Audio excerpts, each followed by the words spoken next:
Saygıdeğer misafirler ve katılımcılar. Esteemed guests and participants, I would like to welcome all of you to the International Conference on the Coup of May 27, 1960, organized by the Republic of Turkey's Directorate of Communications. I am Nisa Efendioğlu. I will be your host during today's conference. You would also appreciate that today's conference is very important. The black stain in the democracy caused by the coup of May 27, which was the first coup in the history of modern Turkey, still remains in our memory, although 61 years elapsed. And this coup of May 27 not only had consequences for those who lived through it, but also those generations that followed, and it left its mark in Turkish political history. Therefore, in today's conference, the coup of May 27th will be discussed from all perspectives, and our country's commitment to democracy will be reiterated for the international public. Organization of such a conference by the Directorate of Communications also constitutes an important step that will contribute to reinforcing the awareness of democracy. So in today's conference, leading academicians, researchers, journalists, and non-governmental organization representatives from all corners of the world and our country will make their contributions. I would like to express my gratitude to each and every one of them and wish for our conference to provide new perspectives for both the past and the future. Director of Communications, Professor Fahrettin Altun, will address the opening session of the conference. And after the opening remarks, the historical, legal aspects and current reflections of the coup of May 27th will be discussed by experts in the field under 3 different sessions. You can send your questions through the chat box of the Zoom program, and after the presentations in each session, we will take 3 questions and answer them. Without taking more of your time, I would like to invite the Director of Communications, Professor Fahrettin Altun, for his opening remarks. The floor is yours. Distinguished participants, dear guests, I would like to welcome you to the international conference titled An Assault on the Nation's Will, May 27, 1960 coup, organized by the Directorate of Communications. On the occasion of the 61st anniversary of the coup, I commemorate with mercy Prime Minister Adnan Menderes, Minister of Foreign Affairs Fatih Rüştü Zorlu, and Minister of Finance Hasan Polatkan, who were condemned to death by the so-called court. Our nation has not forgotten their determination, courage, and struggle, and it will not do so in the future. Esteemed participants, it would not be wrong to refer to the military coup of May 27, 1960 as the birthday of the tutelage regime. The reason is that the period of coups, which began with the violation of the principle that sovereignty rests unconditionally with the nation, has lasted many years. The path paved by the May 27 coup went through the military memorandum of March 12th, the coup of September 12th, and led to the February 28th process. This period witnessed a power struggle between a handful of elites who saw themselves as the owners of the state and the nation, which stood up to their minority management project. A series of social movements inherited by the Democrat Party defended the national will against tutelage, despite attempts to prevent them with new coups at regular intervals. The attempts of Western-oriented minority groups to seize the power in certain periods with external support have caused our nation irreparable sorrow. Brothers were turned into enemies, the development of our country was brought to a halt, and coups impeded the growth of our economy. Valuable guests, the Justice and Development Party, which is the most powerful of the mentioned social movements, has encountered comparable obstacles and aggressions.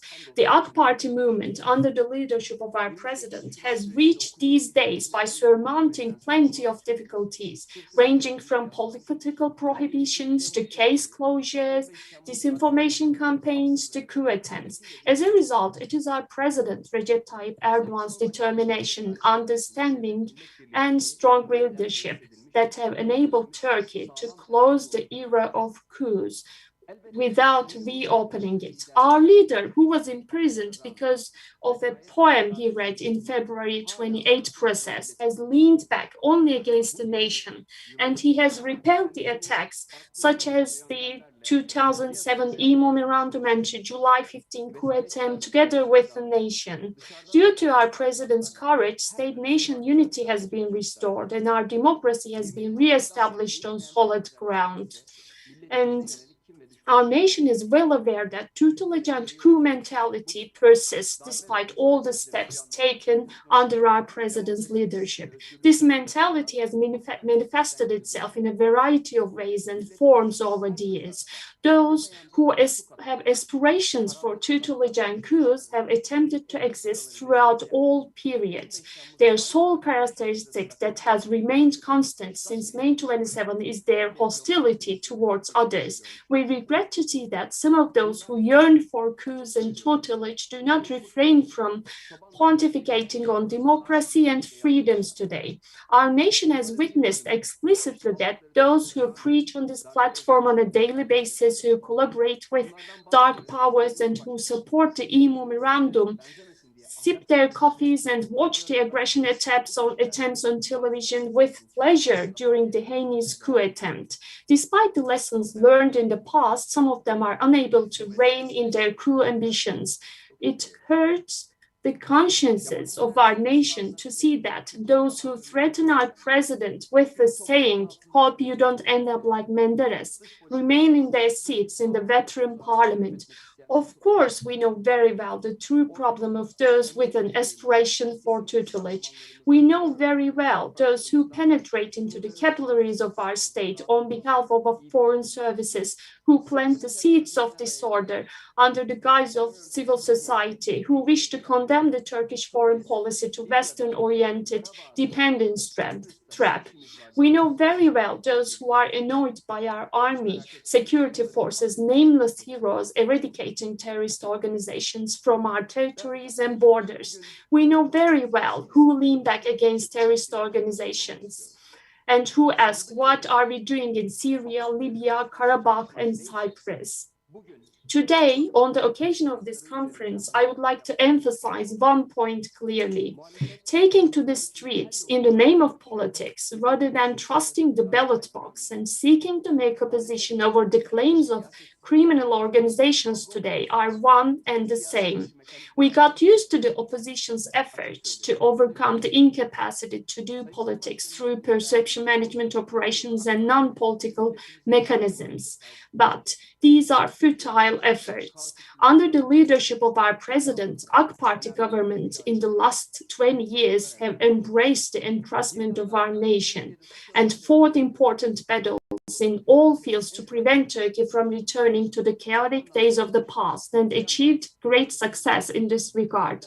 While breaking the back of the criminal organizations in Turkey and sweeping state authority to the most remote parts of the country, import of war economy and criminal organizations into Turkey from regional countries that lack state administration has been prevented as well. Thanks to the national security policies we implemented that took into account the nexus between terror and criminal organizations, have both routed the terrorist organizations like Daesh, PKK, FETÖ, and eradicated the illegal structures that feed on terrorism. Under the leadership of our president, Turkey stands as an isle of stability in our region that is going through the most turbulent times of its history. There is no longer any room within our borders for the terrorist organizations and illegal structures to operate. Throughout history, foreign powers that opposed Turkey sought a local stooge with while criminal organizations that lost their grip in Turkey sought a foreign patron for themselves. The scenarios are the same and the game played has always been the same. The fact that certain actors that have diplomatic and legal issues with Turkey have abandoned legitimate channels and resorted to illegal organizations demonstrates their desperation. Turkey surely has an answer to give to these attempts. We have reached the current day by fighting the mentality, organization, system, and gangs of 1990s. This is exactly what we mean when we say old Turkey. Criminal organizations and gang members cooperated with shadowy structures to destabilize our country and increase our country's dependence abroad. Murders by unknown assailants were an agonizing reality of the dark era of 1990s, if not of our era. We have also fought these filthy mechanisms. We have come to this day by advocating for a clean society and clean politics.